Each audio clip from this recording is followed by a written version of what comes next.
ಸುದೀಪ್ ಅಭಿನಯದ ಹೆಬ್ಬುಲಿ box office ಅನ್ನ ಕೊಳ್ಳೆ ಹೊಡೆದು ಮುನ್ನುಗ್ಗುತ್ತಿದೆ. ಹೀಗಿರುವಾಗ ಹೆಬ್ಬುಲಿ ಚಿತ್ರದ ರೀಮೇಕ್ಗಾಗಿ ಪರಭಾಷಾ ನಿರ್ಮಾಪಕರು ಪೈಪೋಟಿ ನಡೆಸುತ್ತಿದ್ದಾರೆ ಎಂಬುದನ್ನ ಸ್ವತಃ ಚಿತ್ರದ ನಿರ್ದೇಶಕರೇ ಸುದ್ದಿಗೋಷ್ಠಿಯಲ್ಲಿ ಹೇಳಿದ್ದಾರೆ. ಇದೀಗ ಹೆಬ್ಬುಲಿ ಚಿತ್ರವನ್ನ ರೀಮೇಕ್ ಮಾಡಲು ದಕ್ಷಿಣ ಭಾರತದ ದೊಡ್ಡ ಸ್ಟಾರ್ ನಟರೊಬ್ಬರು ಮುಂದೆ ಬಂದಿದ್ದಾರಂತೆ. ಈಗಾಗಲೇ ಸಿನಿಮಾ ನೋಡಿರುವ ಈ ನಟ ಗ್ರೀನ್ ಸಿಗ್ನಲ್ ಕೊಡುವುದೊಂದೇ ಬಾಕಿ ಎನ್ನಲಾಗುತ್ತಿದೆ.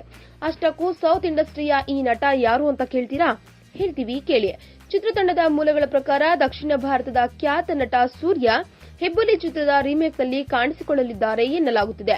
ನಟ ಸೂರ್ಯ ಅವರಿಗಾಗಿ ಚೆನ್ನೈನಲ್ಲಿ ಹೆಬ್ಬುಲಿ ಚಿತ್ರದ ಸ್ಪೆಷಲ್ ಶೋ ಏರ್ಪಡಿಸಲಾಗಿತ್ತಂತೆ. ಈಗಾಗಲೇ ಹೆಬ್ಬುಲಿ ಚಿತ್ರವನ್ನ ಸೂರ್ಯ ನೋಡಿ ಸೂರ್ಯ ಅವರು ಮೆಚ್ಚಿಕೊಂಡಿದ್ದಾರಂತೆ. ಇದಕ್ಕೂ ಮುಂಚೆ ಸೂರ್ಯ ಹೆಬ್ಬುಲಿ ಚಿತ್ರವನ್ನ ನೋಡಲಿದ್ದಾರೆ ಎಂದು ಚಿತ್ರದ ನಿರ್ಮಾಪಕ ಉಮಾಪತಿ ಅವರು ಖಾಸಗಿ ಮಾಧ್ಯಮದ ಜೊತೆ ಹೇಳಿಕೊಂಡಿದ್ರು. ಅಂದಹಾಗೆ ನಟ ಸೂರ್ಯ ತಮಿಳು ಮತ್ತು ತೆಲುಗು ಇಂಡಸ್ಟ್ರಿಯಲ್ಲಿ ಅಭಿಮಾನಿ ಬಳಗವನ್ನ ಹೊಂದಿದ್ದಾರೆ. ಹೀಗಾಗಿ ಎರಡೂ ಭಾಷೆಯಲ್ಲೂ ಸೂರ್ಯ ಅವರೇ ಹೆಬ್ಬುಲಿ ರೀಮೇಕ್ನಲ್ಲಿ ಕಾಣಿಸಿಕೊಳ್ಳುವ ಸಾಧ್ಯತೆ ಇದೆ ಎಂದು ಹೇಳಲಾಗುತ್ತಿದೆ. ಇನ್ನು ಹೆಬ್ಬುಲಿ ಚಿತ್ರವನ್ನ ನಟ ಸೂರ್ಯ ಹೊರತುಪಡಿಸಿ ಮತ್ತೊಬ್ಬ ತಮಿಳಿನ ಸ್ಟಾರ್ ನಟ ಹಾಗೂ ತೆಲುಗಿನಲ್ಲಿ ಇಬ್ಬರು ನಟರು ನೋಡಿದ್ದಾರಂತೆ. ಆದರೆ ಸೂರ್ಯ ಸೇರಿದಂತೆ ಇವರಲ್ಲಿ ಇನ್ನೂ ಯಾರೂ ಖಚಿತವಾಗಿಲ್ಲ ಎನ್ನುವುದು ನಿರ್ದೇಶಕರು ಸ್ಪಷ್ಟಪಡಿಸಿದ್ದಾರೆ. ಅಂದಹಾಗೆ ಸೂರ್ಯ ತಮಿಳಿನಲ್ಲಿ ಅಭಿನಯದ ಸಿಂಗಂ ಚಿತ್ರವನ್ನ ಕಿಚ್ಚ ಸುದೀಪ್ ಕನ್ನಡದಲ್ಲಿ ಕೆಂಪೇಗೌಡ ಎಂಬ ಹೆಸರಿನಲ್ಲಿ ರೀಮೇಕ್ ಮಾಡಿ ಯಶಸ್ಸು ಕಂಡಿದ್ರು. ಹೀಗಾಗಿ ಈ ಬಾರಿ ಸುದೀಪ್ ಚಿತ್ರವನ್ನ ಸೂರ್ಯ ಅವರು ರೀಮೇಕ್ ಮಾಡುವ ಯೋಚನೆ ಮಾಡಿದ್ದಾರೆ ಎನ್ನಲಾಗುತ್ತಿದೆ.